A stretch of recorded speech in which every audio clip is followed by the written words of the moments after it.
everyone. This is Sam Ryan Hidari from Hidari Law Group, host of the Sex, Lies, and Lawyers. Today we are here with another episode, and we have a dear guest, Robert Lawrence, and a veteran, and let's see what we have today. Welcome to the show. Thank you. Thank you for having me.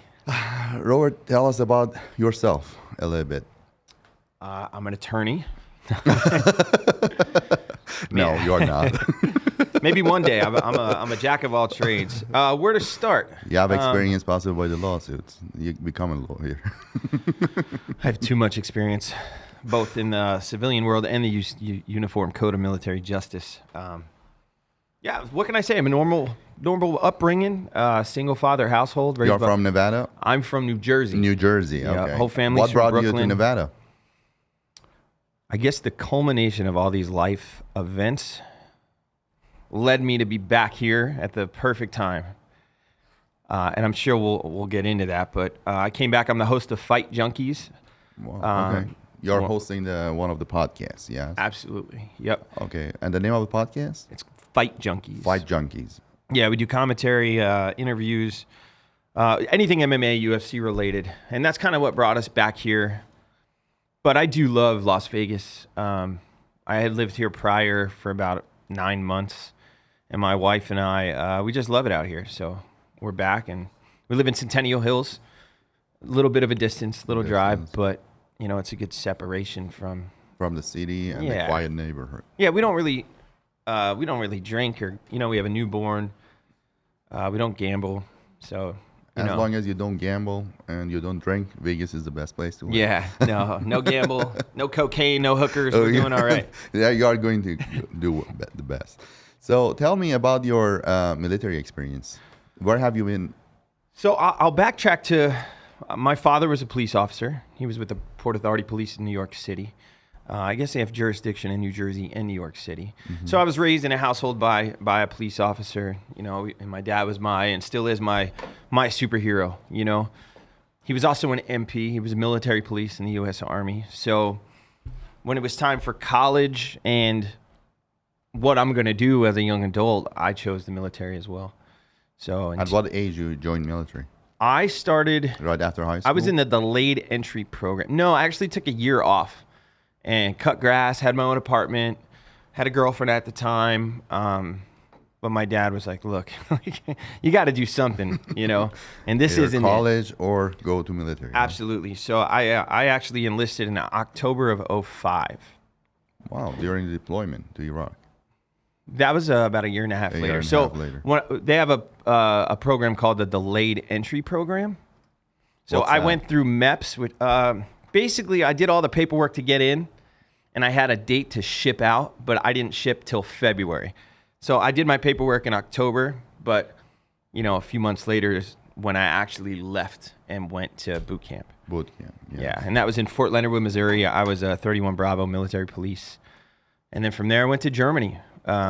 Germany was great. Hamburg or Berlin? I was in Wiesbaden. Oh, Wiesbaden? Yeah, just on the other side of Mainz-Kastel, 20 kilometers from Frankfurt. Oh, Frankfurt, okay. Yeah, and I was in the 1st Armored Division with the 501st Military Police Company, which is no longer exists. Is it joint base with the NATO, or is it just a U.S. Army there's base? NATO. Well, normally NATO, there's at least a NATO building on every base that the U.S. military has. But NATO dominantly, when I was there, was in Heidelberg. That is the old headquarters, U.S. Army Europe, headquarters. That's where all the chess pieces were.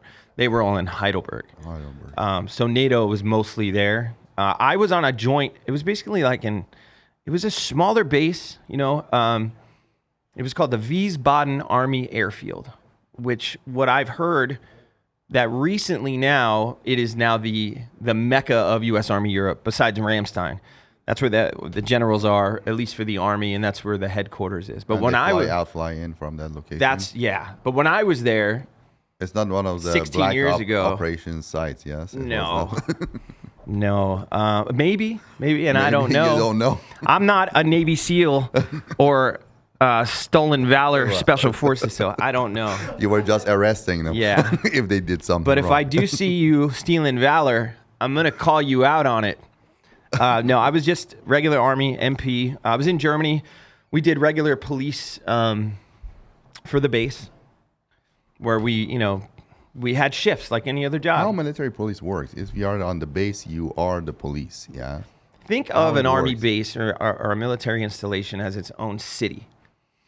Within Las Vegas, you have veterinarians, you have dental hygienists, you have doctors, police. Metro. Exactly. So on any military installation, that was my job. We were the police. But we also do other things like... It's like a security for that. Yeah, exactly. Yeah, we man the gates. There are some contracts in Europe that are local nationals, like third-party German companies that will work the gates, which I think they deserve because we kind of like won the war and said, we're keeping this land. So we might as well give a couple bucks back to the Germans. And ich bin auch Deutsch. And they pay for the land and the maintenance as well as a part of the NATO. Yeah, they have to. And I just said, I'm also German. So, ich liebe dir, meine Deutsch Leute. I love you, my German people. But Germany was great. You know, leaving New Jersey at a young age. My dad was also in Germany. What was the difference between Germany and United States at that time? I remember landing... As a young person. I specifically remember landing in Germany and thinking, holy shit, Mercedes-Benz is a taxi. I blew my mind because I didn't, BMWs too. Yeah, I didn't grow up with Mercedes, and all those high-value cars. So to see like Benz, I can like get in. It was just that was distinctly one of the things that I remembered. I also remembered that the McChickens at McDonald's tasted like crap, and they don't give you ice with your soda. Yes, and there's no refill. Yeah. You have to buy another soda. So I tried to, until I learned to speak German and was integrated for the first like 18 months, unless I was with a German, I kind of stayed on the base. Other than going out to, like some parties or clubs, like food-wise, I tried to stay on, Little America. What about the Oktoberfest, actually? Did you? No, I got there in October of 2006. It was after. And the Oktoberfest. I think I was just too young and naive, or they try to insulate the privates, and I kind of did that when I was a squad leader years later. You get new privates that never been away from home, and it's not like we're in Georgia. We're in Germany, and back then the threat level was a little bit higher, and you can pick us out. We get the high and tight. We're all a bunch of young, loudmouth, arrogant assholes who think America's the best and know nothing about economics or geography. And we dress the same. So they try to insulate you. So it wasn't even a thought as a private go out and mingle with the local. But I ended up deploying to Iraq, and then I re-enlisted in Iraq to stay in Germany longer because I was married to a German for 5 years. So I then learned the language, and then I went to Mannheim, Germany, which is now closed down. Mannheim is where they had the big prison. But when I went there, I went as a customs military police investigator. So I did a lot of like black market tax evasion. Basically, let's say you're a local national, you're a German, and you want cigarettes for your bar, and you were going to get it from the you're going to go to the base. 20 soldiers and say, I'm going to give you this euro if you use your rations, because you get rations in Europe. So like you get fuel rations, you get a certain amount of liters, and then you get cigarette and alcohol rations. So I did Germany those. is like that the government sells the alcohol like in liquor stores. It's like Sweden, or no? I never went to a liquor store over there. No, it's not too different, but their taxes are like almost 20%. So the Zoll, which is their customs, works with the Polizei and then worked with us. And I had my own Dolmetscher, which is interpreter in German. And every day, that's kind of what we did. But I only did like the bigger stuff. I wasn't going to mess with a soldier who's like letting his girlfriend's parents buy like shit at the PX. I didn't care. I didn't want to, necessarily be like a snitch, even though it was my job. But if it was brought to my desk by my colonel or my master sergeant, you had to just I had to do my job. But I will say that there are certain times that, maybe a couple Cuban cigars or some Italian wine ended up coming up missing. I don't know how. In the military base? Yeah, no, I'm joking. Because a lot of soldiers would go to Italy and they would ship. Cuban one on the military base. So.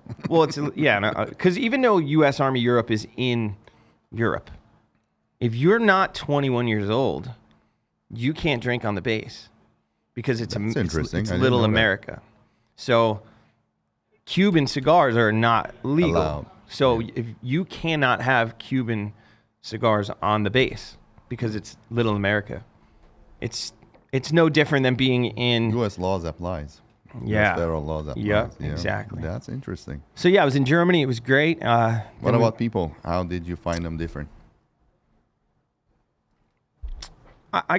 There was kind of two sections to that. So in the original, I won't say original, in the beginning, it was harder to identify anything when it came to the German people. To me, they were extremely different because I didn't speak the language. I didn't understand the culture. I did, so to them, they were. I noticed when I went the first time in Germany, it was the punctuality.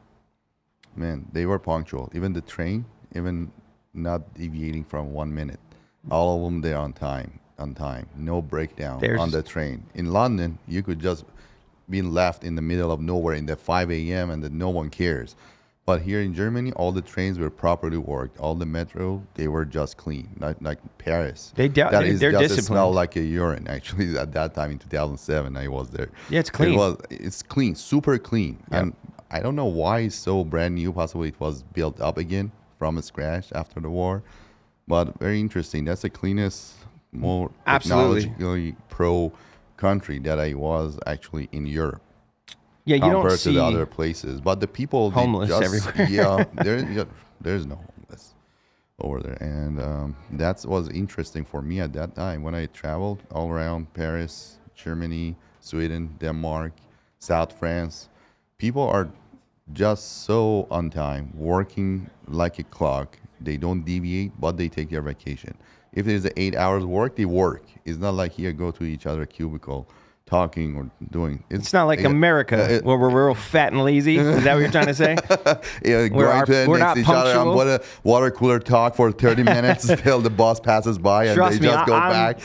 I'm American, but being a former sergeant in the military, I lose my mind 6 times a day with people that are just not on time. I got to tell my wife if we have dinner at 5 that we got to be there at 4. Yep. And I was a pretty strict. I wanted your toilet so clean that the Virgin Mary would want to take a shit on it. So I was a little bit high strung as a sergeant, and it was just hard to let it go. And the toilet you have to pay. Yeah, I was. But it's clean. I was strict, but I'm learning to be, just Bobby and not. Tell us about your deployment to Iraq. What happened? When did you get deployed? So I deployed, we left September 23rd of 2007. Okay. And we went as a company, and none of this is classified. As a company, you mean the contractor? No, in the military you have companies. So I was the 501st MP company. Mm-hmm. That was one company with a bunch of different platoons, 300-400 troops. Mm-hmm. Then you have different companies. Different companies. So think of a division as like a county. And in the county you have cities, which would be your companies. So I was in a company that was under the division, and we deployed to Iraq. How was your feeling during the war? Well, it was 2 years into the war, yeah? No, we got there in 2003. 2003, 4 and we were in Afghanistan even earlier than that. But I had, to this day, one of my best friends, he's like he's my brother, my big brother. He had already deployed twice, and we had a lot of great leadership. But I was scared. I was excited and scared. But my dad was in 9/11. He took the day off, the day on September 10th, and swapped with a guy named Maurice Barry. And Maurice Barry died in working my dad's shift. Wow. So 37 Port Authority police officers died in 9/11. And my dad was home because he went to the game with the guys the night before. So being that I grew up with the a single father, I knew all these guys intimately because I went to all the softball games, all the birthday parties, all the police stuff, hung out at the precinct.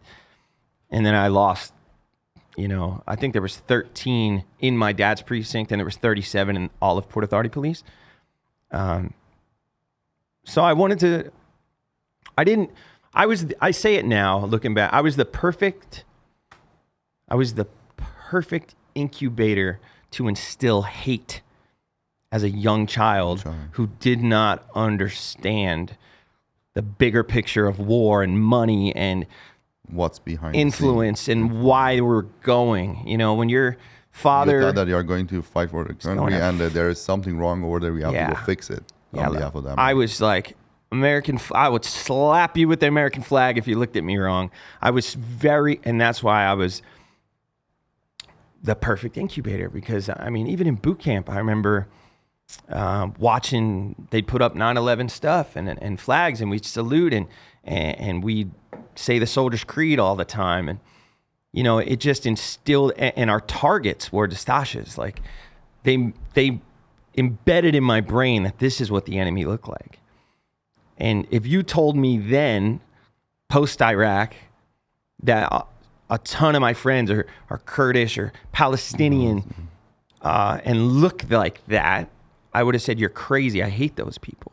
They tried to kill me. At that time. Completely brainwashed. Couldn't have a conversation. How you were brainwashed because of the situation that you had at home and you lost a lot of family? That started it. Or it was, I think, taught at military. Actually, these are the people that you have to just. I don't know. Yeah, no. What's please. the reason? And I really appreciate us having this conversation because you said your father's from Kurdistan, right? Yes.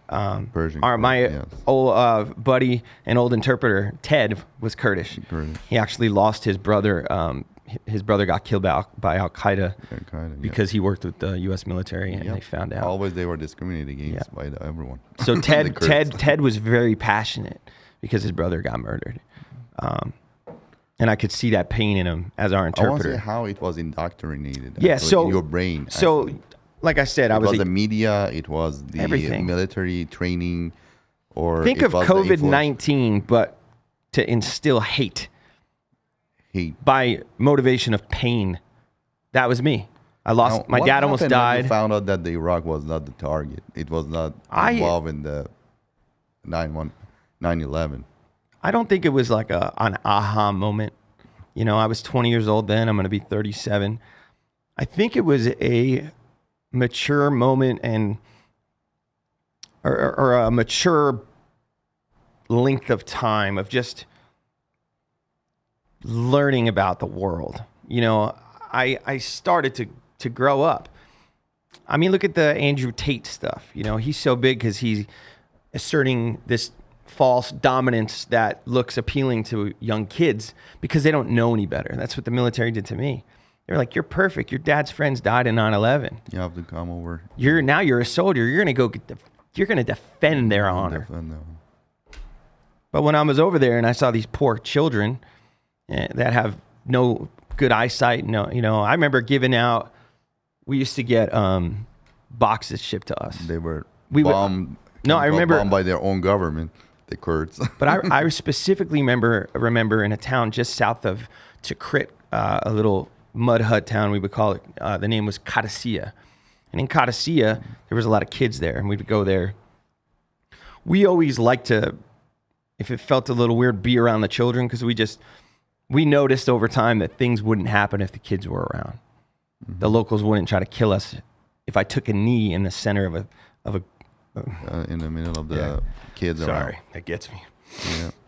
But yeah, they instilled hate, and I grew up and I don't know. I separated from the Department of Defense in 2018, and we'll get into that after, going through addiction and, divorces and just really losing myself. There's a lot of problems that the veterans are facing right now. Yeah. Coming back from the combat. So would I ever rejoin? I don't think so. If I could go back, I'd go to Rutgers and I'd get a master's degree and be a better looking attorney than you.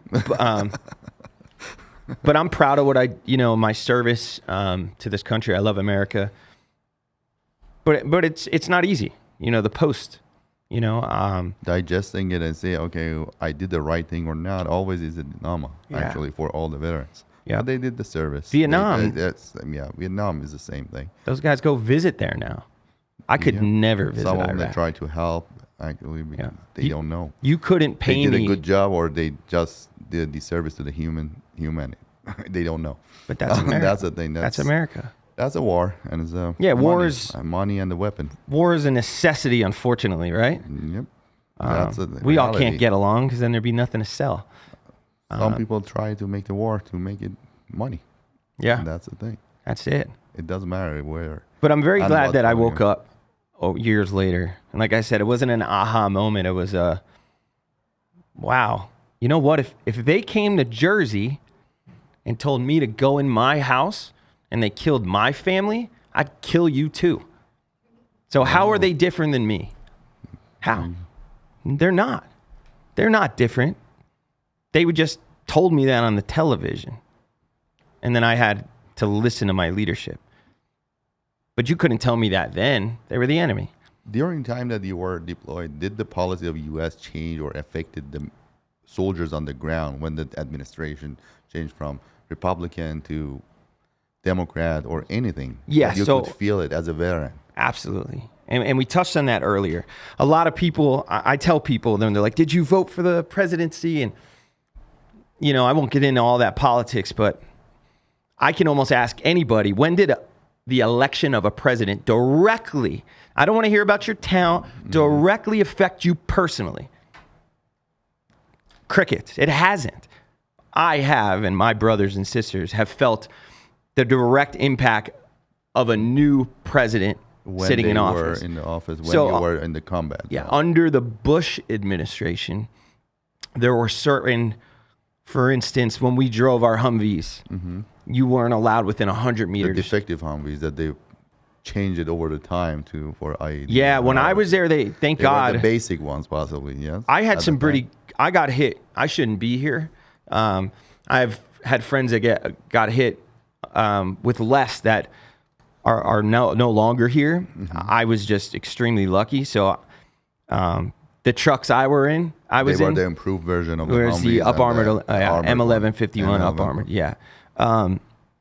But yeah, the difference between that I noticed, the big difference was local nationals and the Iraqi traffic were not allowed to, like if we got on the road and we lasered your car with, we have different levels of force. I had a green laser. So if I lasered a car, I guess I'm assuming they put it out over the radio, the government of Iraq, and said, like, if you get lasered, you have to stop and put your hazards on.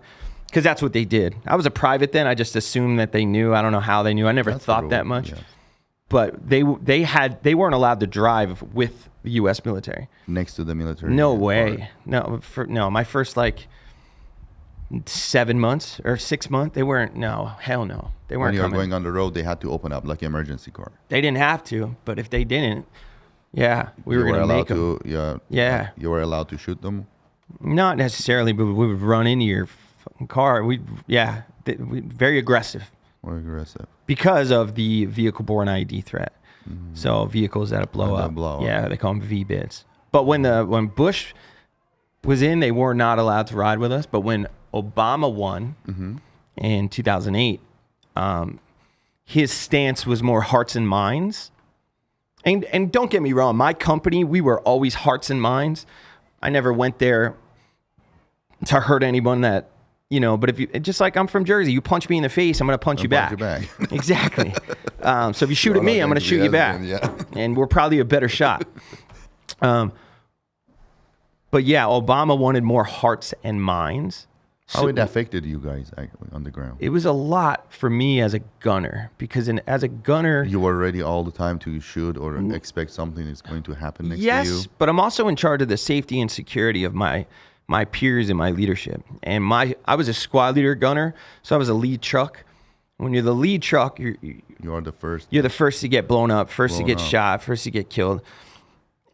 And that's a lot of pressure. Well, after a while, you don't even think about it because I honestly I was going to die in Iraq. There was no home. Like, I had to accept that. And that's how my mindset was. Damn, I haven't talked about this shit in a while. And people were not happy about that kind of program. Well, Obama wanted traffic to be able to drive with us, which they should be able to. You know, this is their home.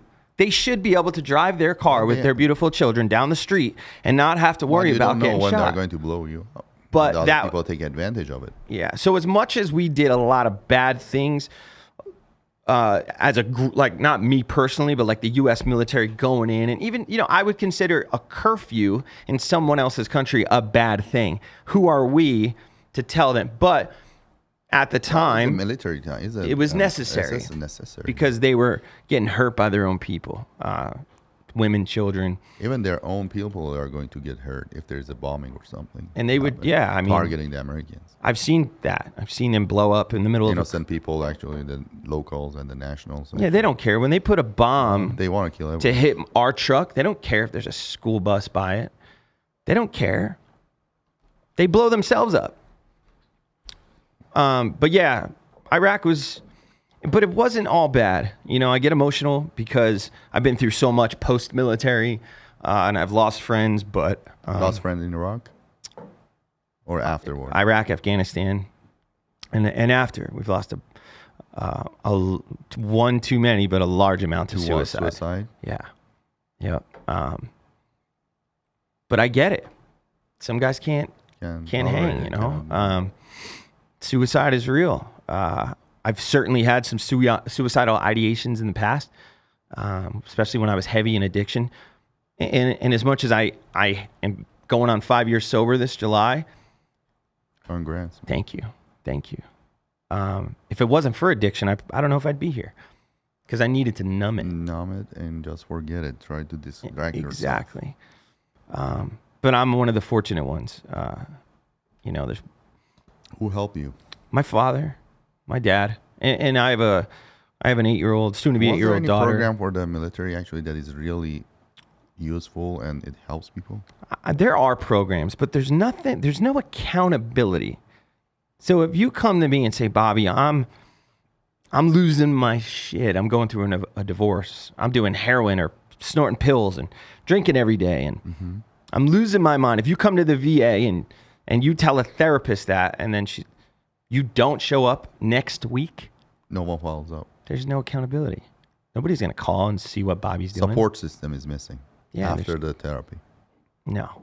And I've gotten on the VA a few times for I've showed up and had them tell me, "Oh, we tried to call, your appointment's canceled." And I said, "What if I just shot myself in the head in the parking lot like vets do every day?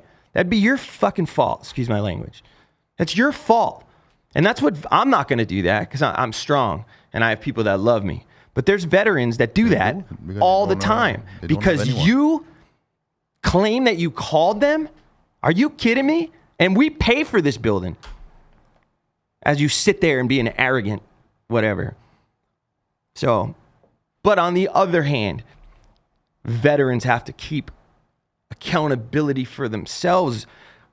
How many veterans walk around like they're 72 with 100 stickers on their car and play victim every day? They play victim because they want an attaboy. They want somebody to say, "Are you doing all right, Bobby? Thank you for your service." Yeah. It's supposed to be selfless service. I didn't serve so I could run around and get free shit or have someone pat me on the back. I served for my country. Well, some of them, they are proud. They want to just tell, I served. There's a difference between being proud and this new narrative of these young veterans that run around and they claim that they got all these disabilities when they're full of shit. Because I know guys that have been blown up 20 times, shot. I've never filed any disability, possibly. My best friend in the world, he was guarding a general in Mosul. You can look him up. You guys can look the story up. Sergeant Andrew Rowe. He's my best friend. He's my lightning bolt. By the bomb? Oh, he's been blown up many times. Yeah, he's got 4 deployments. But no, he got shot in the chest plate and then shot in his hand, his trigger hand, split open, cut, and it shot off half of his trigger on his M4, and he still eliminated the enemy, and got the general out of the kill zone. That guy never cries. He never complains. And he doesn't want an attaboy. He doesn't. It's these young kids who hurt their leg in boot camp, never even deployed, and they want to run around and try to look cool for the girls. Or for the Air Force. I don't know. Oh, yeah. They fell off the airplane. I just think people need to be more proud of what they did do. If I tell people, like, I've asked people, and they're like, where do you work? Oh, I work at McDonald's. I just work at McDonald's. I'm just a private in the Air Force. Private? God, you're a private. You're private. You have to be proud of it. You're a private in the best Air Force the world has ever known. Yes, exactly. Be proud of it. But that's a whole nother. I could go on a rant for stolen valor. But Iraq was tough. But I learned a lot. But I was so young. It was hard. I learned literally later, a decade later. And my dad being a 9/11, he understood PTSD. I didn't. I was like, I'm fine. I'm a sergeant. I'm a warrior. I don't have PTSD. I'm not weak. How can I lead these soldiers if I'm weak? We're not going to Disneyland. No, everyone knows what they are stepping in. But that was why I did drugs, because I never wanted to identify as weak. Not almost 20 years ago. And I'm telling the vets, if you watch this, that led me down a road of addiction, divorces, jail, a completely different trajectory. That's so common among, I see a lot among the veterans coming back. I mean, you're an attorney. I literally just went through having completely dismissed, rejected charges, null and void, rejected, held that 5 years ago, held against me as recently as 6 months ago, in the courtroom, in a custody hearing. A custody hearing. Yeah. What kind of? We'll talk about later, but to the point where he's got PTSD.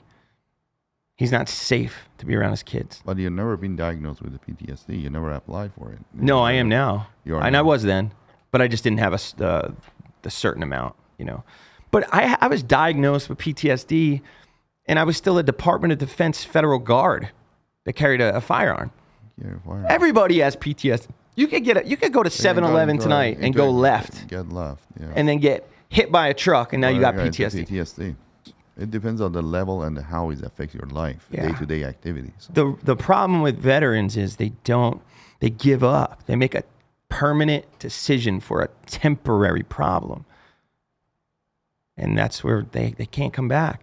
Nobody expected me to be hosting a podcast, co-hosting with UFC fighters, being under a beautiful umbrella with John, with a beautiful wife and a 3-month-old, sober, passing hair follicle tests. And, I've never been on probation. But people, especially in my past, and a lot of veterans, they just say, well, that's what you think I am. That's what I'm going to be. And they accept it.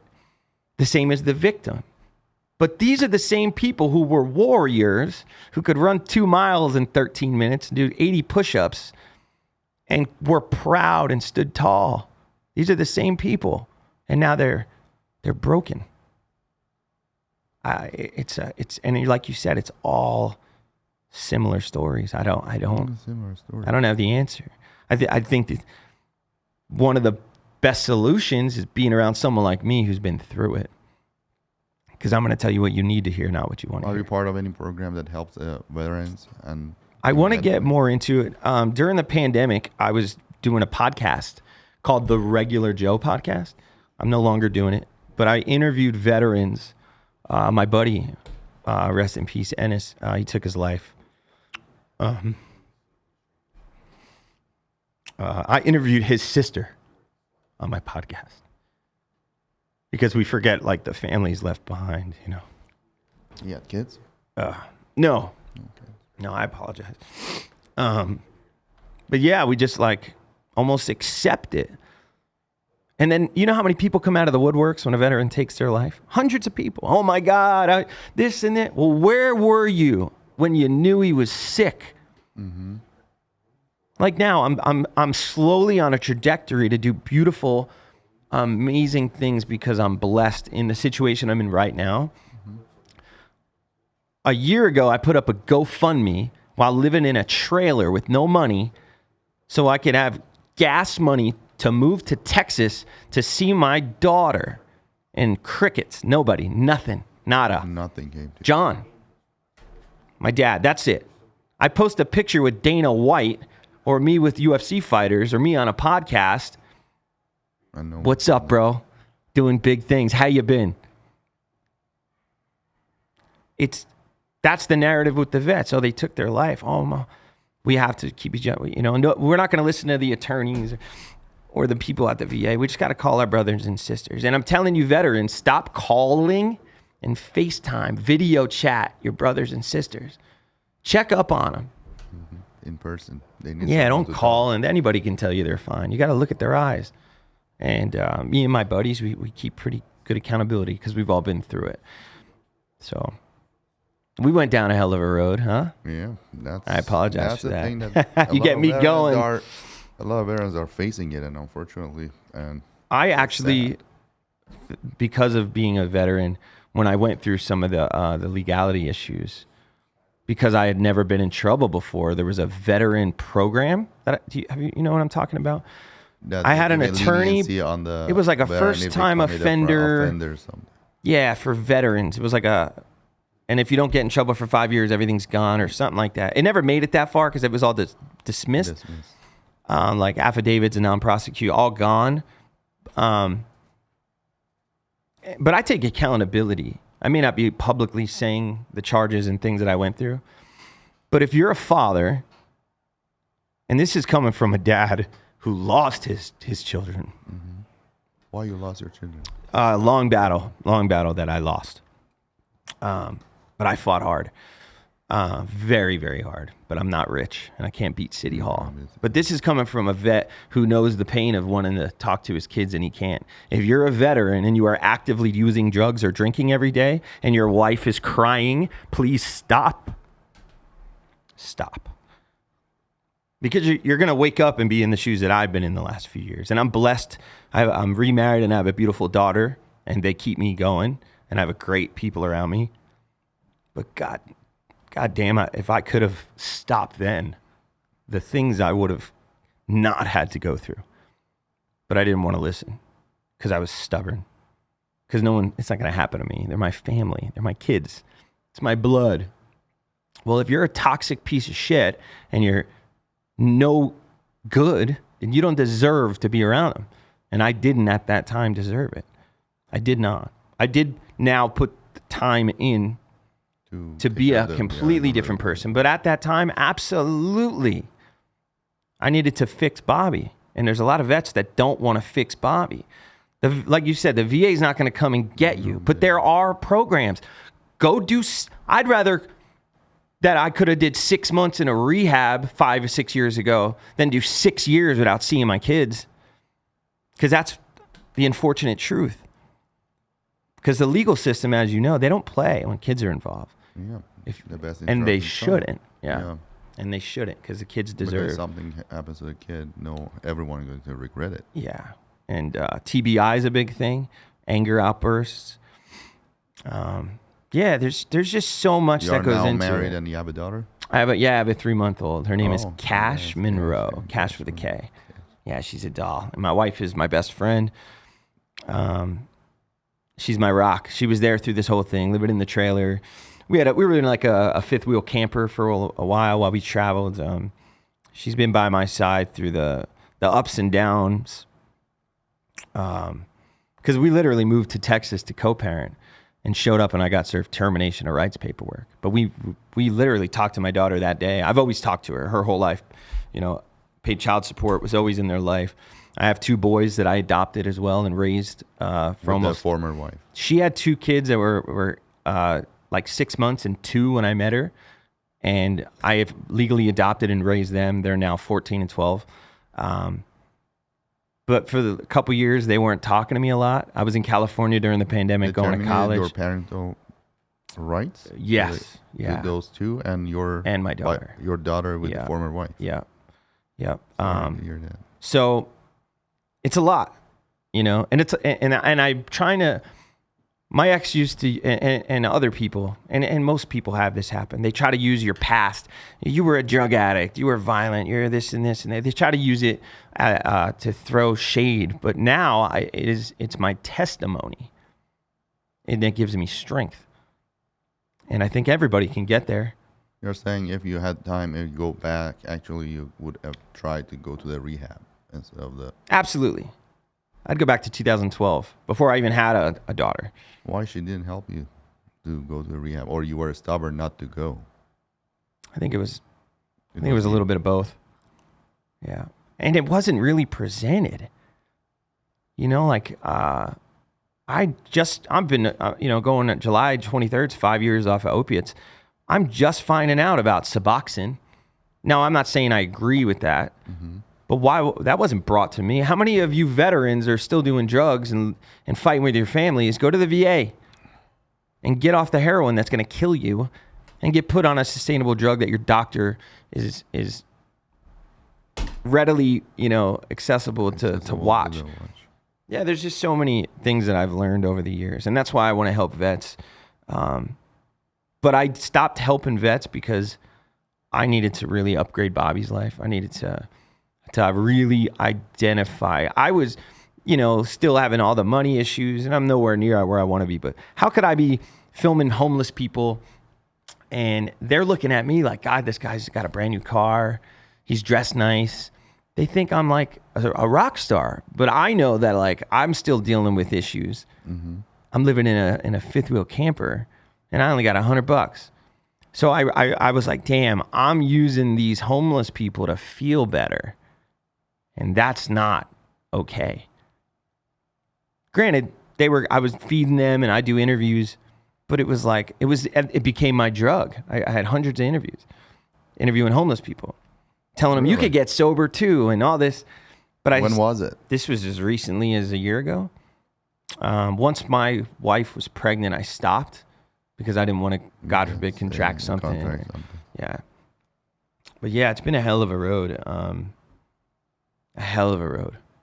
But I will say that it does get better. It does. Do you know how I know John? No. So when I lived in Vegas, mm-hmm. in that camper, before I moved to Texas, and if I would have got to Texas and been able to co-parent the way that we intended to, I wouldn't be sitting here today. I'd be with my family and my children. I'm with my family, but my wife, myself, and my daughter, we'd all be in Texas. I'm a huge UFC fan. Huge. I don't have the balls to get in there, but I'm a huge fan. When I lived here last time, I made a cardboard sign that said, Uncle Dana, Iraq veteran, let me watch the fights with you. And I knew on Tuesdays the Contender Series was on, and it was filmed live on ESPN. And it's Dana White's Contender Series. I knew that he was going to be in the building, or I assumed. So I went to the Apex, and I drove right in, parked, and I walked up to the front of the building with my sign. And they let you go in? No. They came out. Billy, shout out to Billy. I love you. Everybody told Billy no. And they were like, we don't know this guy. And I get it. It's Dana White. They don't know who I am just because I have a sign, But he sent a picture of me to Dana and said, hey, we got this vet out here. He's a real fan. I spoke to him. He knows his stuff. Seems like a sweet guy. He's here with his wife. And Dana said, send him up. You passed the security. Yep. So they drove me over around to the headquarters. And I have a picture. If you want, I'll send it to you. You can add to the post to this show of me holding the sign inside the UFC HQ with my wife. So then Dana comes out. I ran in a circle. I was so excited. I teared up a little bit. I've been a huge fan of Dana for 20 years. Dana's like, you coming to the fights? I'm like, if that's okay. And he's like, let's go. So we went to the fights at the Apex 2021. Dana says, "You guys having fun?" And my wife said, "This is great. We've never been to a UFC fight." And I was just content. And he goes, "What? Tell my people that you're coming back Saturday for the pay-per-view." So we come back for another fight. And then I tell Dana's people, "Hey, I want to give Dana a gift. I had a flag all these years that I had with me in Iraq. And I gave him that flag, and then I had a 20th anniversary 9/11 shirt from my father." And I was like, nobody gives Dana stuff. Dana doesn't get gifts. I'm going to give Dana something because he did so much for me. And I gave him that stuff. But in that time, I remember seeing John, Mr. Orlando. And I was thinking, I don't know who that guy is, but I want to be that guy because he looks super cool. So I figured out who he was.